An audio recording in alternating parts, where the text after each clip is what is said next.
Welcome to our channel. Today we how to disable WordPress auto plugin updates on a VPS, complete guide step by step clearly. To disable WordPress auto plugin updates on a VPS, start by connecting to your server via SSH.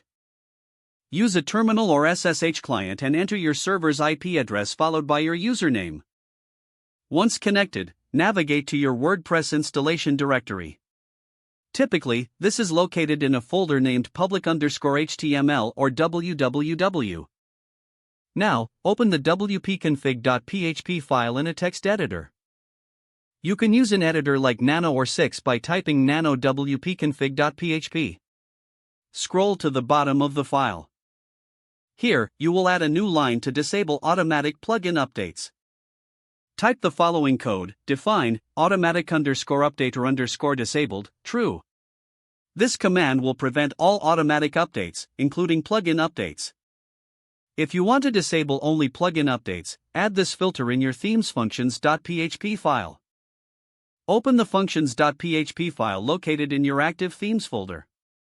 Add the following code snippet: add_filter, auto_update_plugin_return_false. Save your changes and exit the editor. Remember to test your site after making these changes.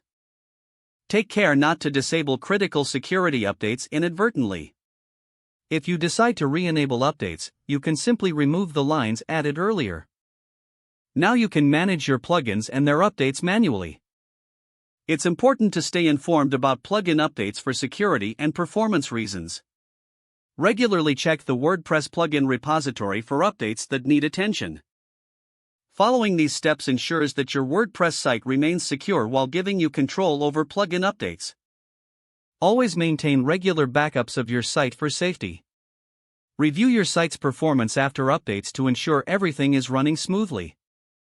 That completes the guide on disabling WordPress auto plugin updates on a VPS. If the page does not load, refresh the browser or try again in a private or incognito window. Make sure you are using the correct email address, then retype it carefully to avoid small typos. If your password is not accepted, use the reset option and create a new strong password you can remember. Check your spam folder for verification or security emails, then complete any requested confirmation steps. Don't forget to like this video and subscribe to our channel for more step-by-step tech guides.